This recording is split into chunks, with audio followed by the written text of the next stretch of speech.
All right, we are live here on Phoenix Rising Live, episode 41, I believe, or 42, something like that. 41. And this is a special episode because I have a special guest here with me, Clifford Starks, who is a mentor, a coach for realtors, helping people transform their businesses, their financial mindset in a very challenging industry because there's a lot of rat race mode happening there for people, a lot of scarcity and lack based mentality. A lot of people taking action, but not necessarily being mindful about what they are doing. So, um, I'm sure you've got your work cut out for you here, man, and I'm super excited to hear about it because we want to discuss the idea of personal transformation and rising above the ashes and what those ideas mean to you on a personal level, and then how do you relate to them in terms of your business and your clients. So let's just start off on a personal note here, like whatever you feel is relevant, Cliff, to share in terms of your own transformation, how you got to where you're at, and what does personal transformation mean to you? Yeah. Personal transformation is a combination of awareness, of fear or some sort of pain, and the pleasure you have when you get past the pain. And so, as I've gone through my journey, talking about the phoenix rising through the ashes, our mind doesn't want too much pressure. It wants to keep us safe, it wants to keep us protected. And as you go through your journey, you start learning very interesting lessons. You start learning how resilient you can be, how powerful you can be, how strong you can be. And you can also learn how fragile you can be as well. You know, how too much pressure can actually be dangerous. But as you go through the journey, you see when you can dance the dance of life correctly, you can grow into what you need to grow into. You can become what you want to become. And what gets really interesting when you realize that, you want to bring others through that journey as well. You want to take them through the journey that you've essentially gone through. And so transformation is a process that is never ending. It just goes through cycles and seasons. Yeah. Yeah. Wow. Well said. That idea of the yin yang, it's a total circle and it's all part of the process here. And as we have our dark experiences, we also have our light experiences. And it's all part and parcel to the human experience itself. So I love that idea that um, there's no right or wrong in terms of our journey. It's really about where we're at right now and appreciating it. And if we're in a low point, embrace it. If we're in a high point, embrace it. It's not about escaping from it because you can't escape from yourself anyway. So, Yeah. it seems like you have carried a lot of wisdom and experience in your journey up until this point. And when you think about rising above the ashes, I mean, it's along the lines of transformation, but it's also the idea that like your spirit is immortal. You can never really die. You have eternal conviction in this spiritual journey, if you will. So what does that more specifically, when you think about rising above the ashes, what does that mean for you? And kind of what was your moment, your greatest moment of rising above the ashes? Yeah. So my greatest moment of rising above the ashes are it's moments on top of moments. One specific one I remember, I was 5 years old and my grandfather had just passed away. And it really, really shook me. And it didn't shake me in a way of I lost my grandfather, but it shook me in a way of I'm gonna die. Like one day I'm going to die. And I don't know what's on the other side. I can't possibly know. And so I had that feeling of almost like numbness. Like it was like I was there, but I wasn't there. And I didn't know what that I was doing it at the time, but I was coaching myself through the process. It's a form of reframing and saying to myself, okay, I know that's going to happen one day. And so now what do I do about it? What solutions do I have available to me And the biggest solution I had was I'm just going to live. Like, I'm just going to live as much life as I can. And so I've had series of transformations going from that specific pain point of saying like, okay, I don't know what's going to happen, but I know what I can control. And so I just started controlling it. Wow. So you were 5 when this happened. Hmm. And so, that's a pretty profound thing for a 5-year-old to start contemplating about their life, particularly to come to the conclusion that I'm just going to live. I mean, I think children are inherently doing that, but to actually have the conscious wisdom of what they're doing and the reflection of, losing a loved one and then deciding that rather than get caught up in fear, I'm going to embrace the moment and just decide to live. Like, not to say that you'd consider yourself special, but given that age range that you were in and in your younger years, did you find that you were different or stood out from other kids just based on your viewpoints of life? Yeah, yeah, a little bit. Yeah. Um, so the combination of me being that way, being an introvert, and being a black kid living in we were living in Ahwatukee at the time, and Ahwatukee was called all white Tukey because there really weren't black kids out there. And so yeah, I was a little bit different to say the least. Right. No kidding. Wow. Yeah. In every way. Yeah. Hmm. Wow. So how did that shape your transformation then? Like, was it challenging or was it like, did it just give you more fuel to grow? Like, what was your experience in that sort of environment? So it was hard, and then it got easy, like, and I guess in anything, things are hard until they're easy. And some of the lessons we learn on our journey, we don't know why we're learning them, and we don't know how they'll help us on our journey. But what it really helped me to do was stay okay with me, and also allow others to be okay for being them.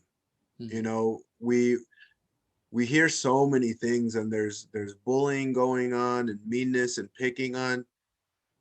And I came to a conclusion that we're all way more the same than we are different, Mhm. just in different experiences and different places and different stages.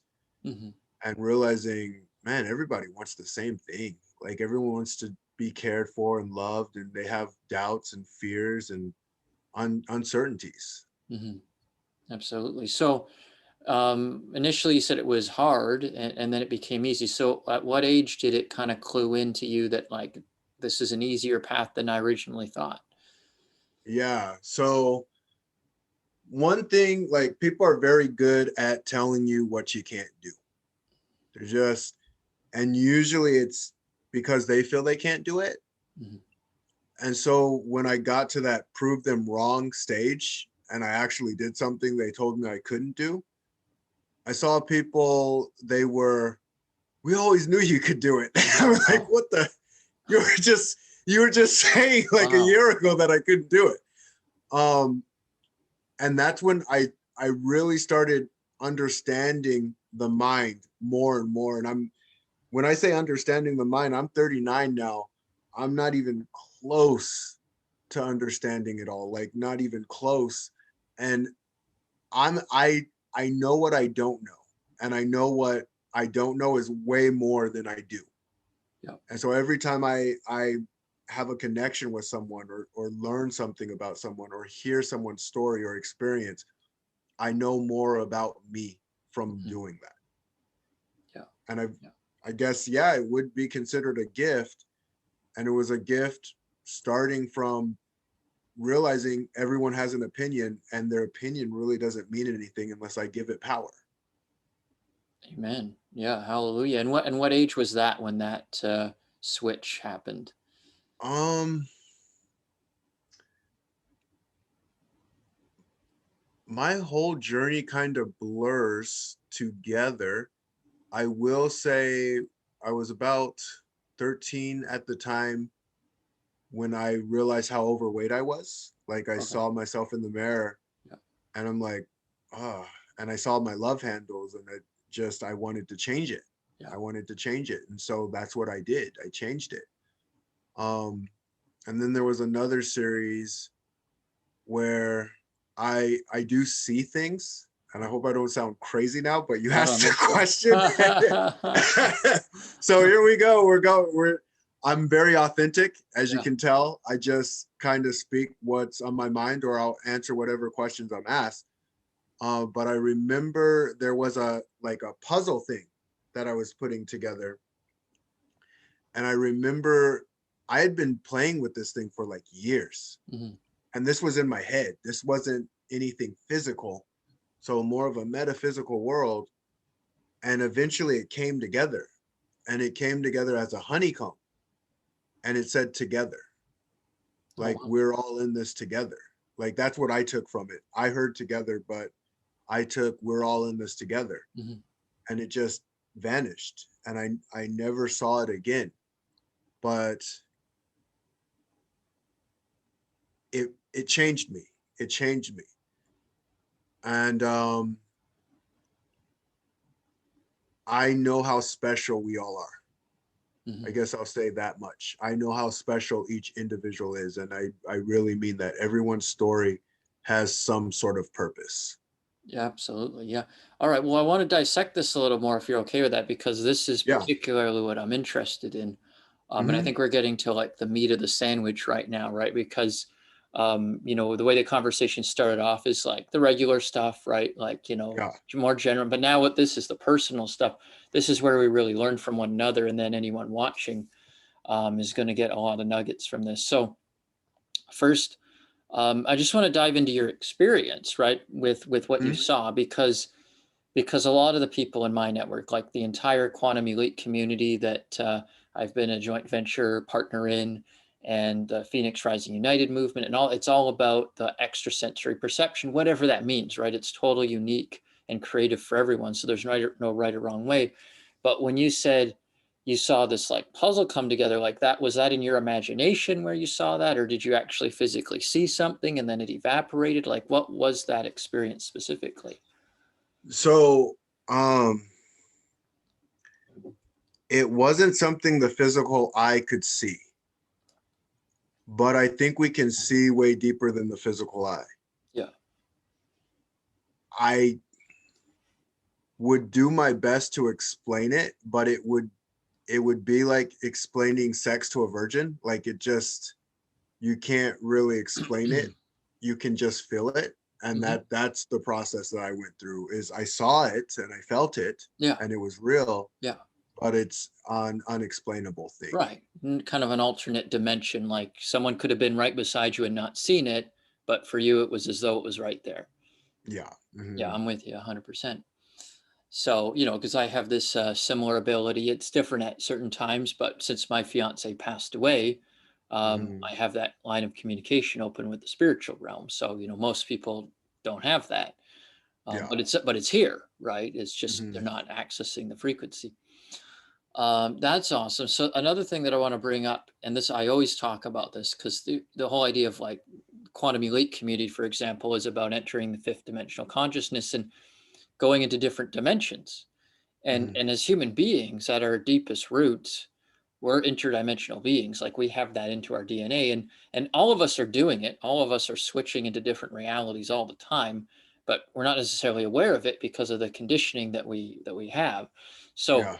literally, when you said to me one year prior, people were telling you that you couldn't do it, and then a year later they were saying, "Oh, we knew you could do it all along." That to me wasn't so much a change in their psychology as much as it was you just transferring into a totally different reality, like a twilight zone almost, if you will, right? Hmm. Where you're in one Yeah. twilight zone and they're all, beating down on you. And then the other parallel reality is like now they're all supporting you. And it was your own internal shift that allowed you to switch realities. And I talk about this a lot, and it's the basis of all my work. But it seemed that you had a very distinguished experience with that, and whereas for a lot of people it's more subtle.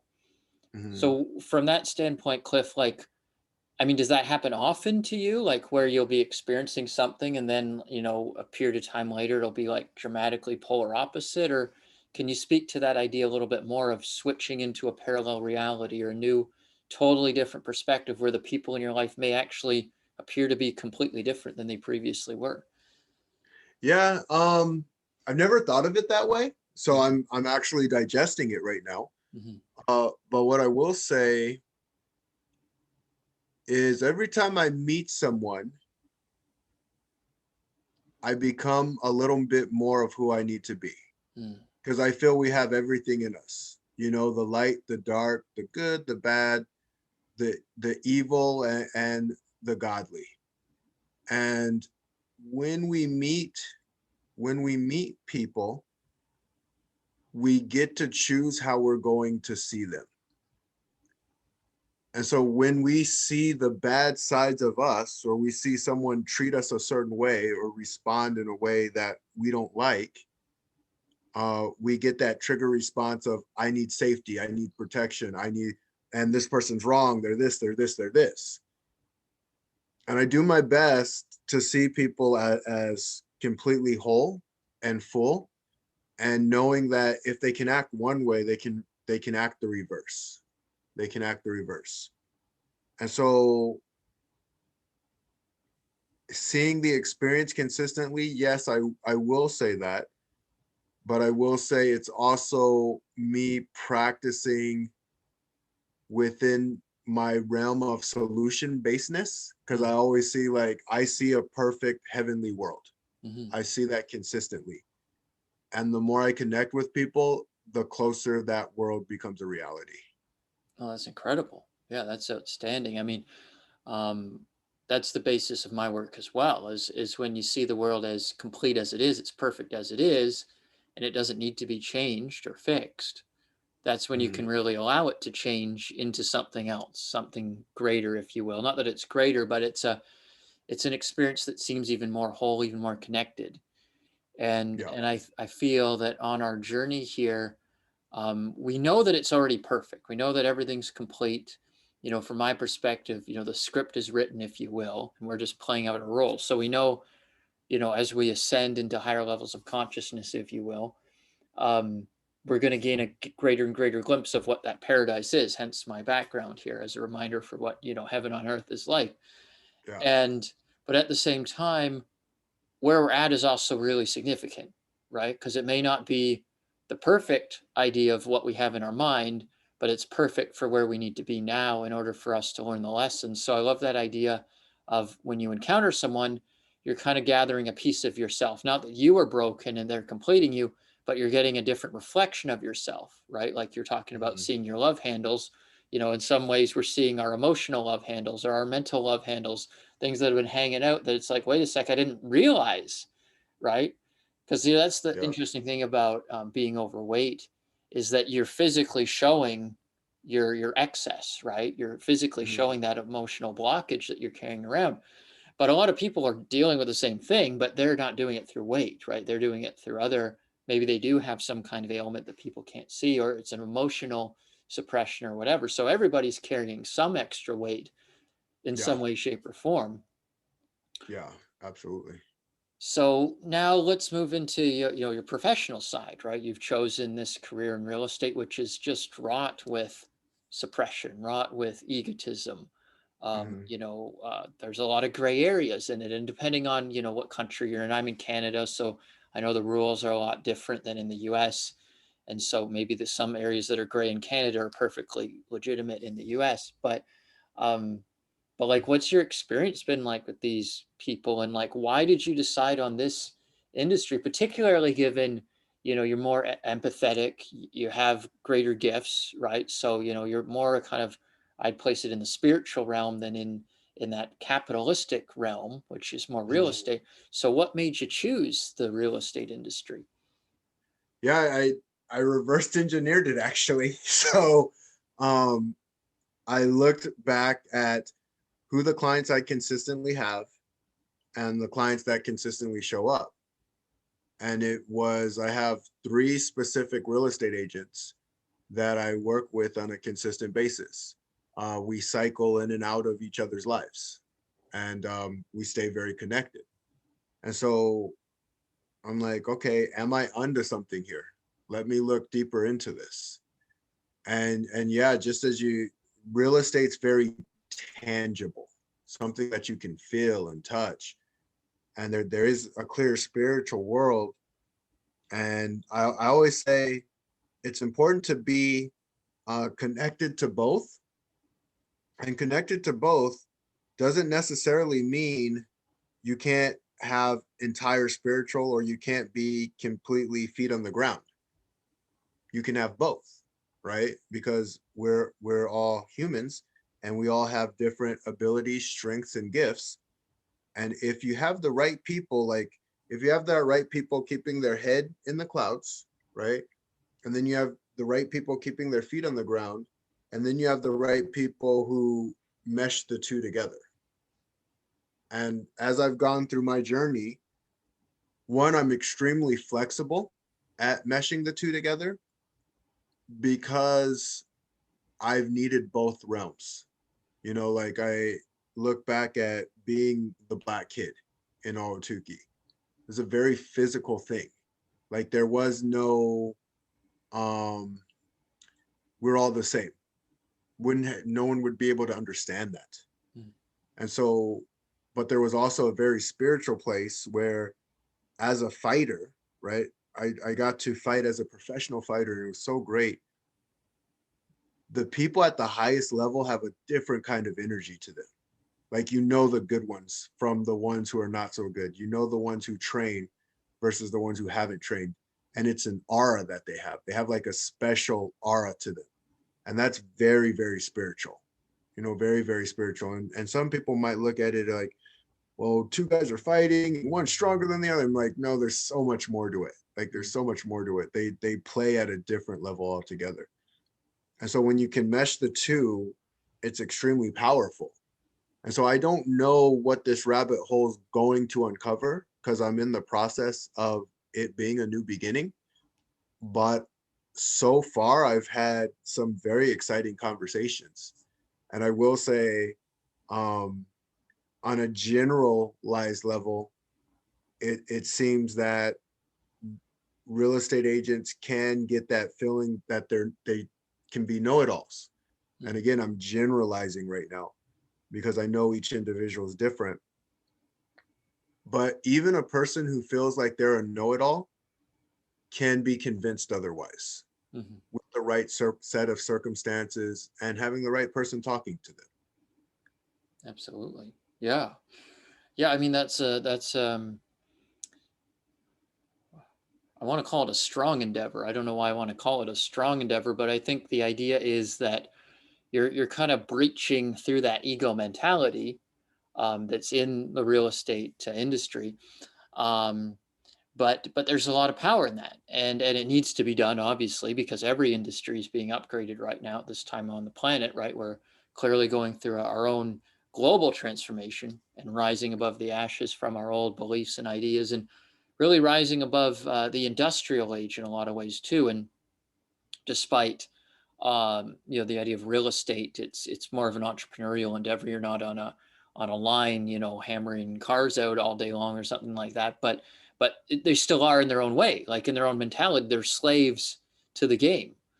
And so it seems like you're allowing them to free their mind from that. You're first, freeing them from being that know-it-all where, they want to just chase money and they want to step on the people below them in order to get above. And again, as you said, generalizing, that's not every realtor's like that, but 80-90% of the industry is kind of carrying some semblance of that mentality. And you're saying, wait a second, there's some people out there that they may be a little bit like that, but they have a glimmer of light and they want to be free. And then there might be some people, like probably the ones you're working with, where they're like more on the 10-20% side, where they're like, hey, there's got to be a better way to do this. There's got to be a more fun and creative and harmonious way to do this than in the past, or than the way that the industry's been set up. And so it seems like you're paving the way to really transform the industry based on what you've been sharing thus far. Yeah. I say I'm just a piece of the puzzle, and everyone's doing the best that they can with the level of awareness that they have. So, and depending on how aware you make an individual, like you don't take a person who hasn't seen sunlight for 5 years and bring them into Arizona and say, here you go. Like, here's all the sunlight you can get. Like, Yeah. that's probably not going to be the healthiest thing to do. Yeah. So really understanding an individual's awareness and having them see things through a different perspective and giving them aha moments and going, I never thought of it that way. Yeah. Yeah. That's fantastic. Excellent. Excellent. So, I mean, that's amazing, Cliff. I mean, you're doing wonderful work, obviously. You know, from my perspective, like it's totally congruent, like total integrity. And I think those are the mission critical things in this coaching industry. That's really what we uphold, right? It's that higher ideal. And, you know, I think also when you're on the leading edge of change, you may have those experiences where people are telling you, no, you can't do it that way or whatever. But then you step into that portal of transformation and then you recognize it's not even them telling me that, it's just my own beliefs coming at me. And then I can just let Yeah. those go. And then I can, you know, align with the reality that I prefer. So, that's awesome, man. Any closing words, any final thoughts, whether for our audience here in general or that you just would want the world to know? Yeah. Let's keep shining bright, doing the best that we can, learning the lessons that we need to learn from one another. I say we're all experts in something, and we figure out what our expertise is. You know, my expertise is really about being that spear and running through limiting beliefs and just having fun as I run through those limiting beliefs. And I feel me and you, Matthew, have a connectedness specifically with the Rising Phoenix. I'm a big fan of the Phoenix too, by the way, for that very reason. Yeah. You know, I had a coach say to me, you have your breakthroughs when you have your breakdowns. Mm-hmm. And I'm a big believer in that, in saying sometimes we just have to jump into the deep end. When it's scary, that's the time to jump in, because we learn a lot more lessons we didn't realize we were going to learn. Amen. Yeah. And you'll know when it's time, right? And you might not feel ready, but there's kind of no other choice, right? It's like, this Yeah. is where I'm going. So obviously I am ready. Yes. Cool, brother. Absolutely. Well, you're tagged here in the Facebook Live, so people can obviously connect with you on Facebook. Is there any other way that they should find out more about what you're doing? Yeah. So I have a website called mindbodymentoring.com, and I got my book out on that. It's funny as we go through the journey, because I've actually married a couple.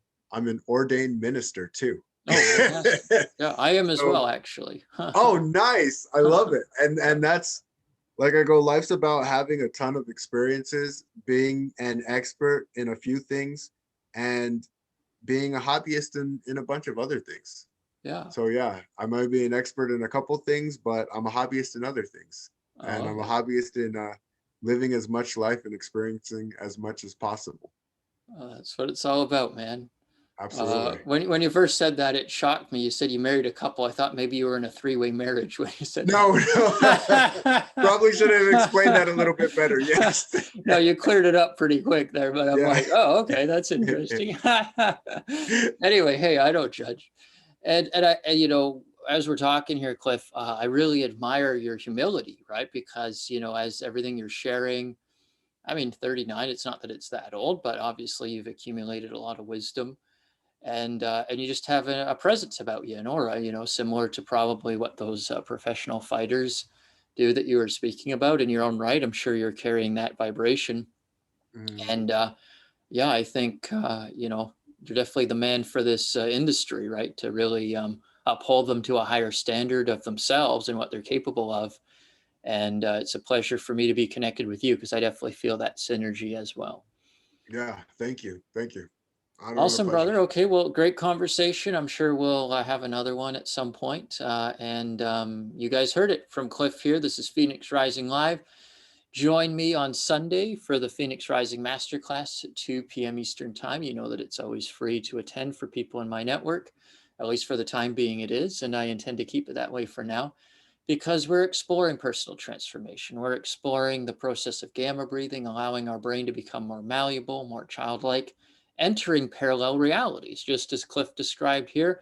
He's doing it. He's naturally tuned into that vibration. He's been doing it since age 5, probably before. But not all of us are as aware as Cliff, and not all of us evoke our gifts at that point in our lives. Sometimes we need a catalyst. Sometimes we need an environment. Sometimes we need a community. And that's exactly what the Phoenix Rising Masterclass provides. So join me on Sunday at 2 p.m. Eastern. I'll see you there, and we'll be entering a world of transformation and change. And I look forward to seeing you all. Thank you for joining us on Phoenix Rising Live. See you next time. Thank you, everyone.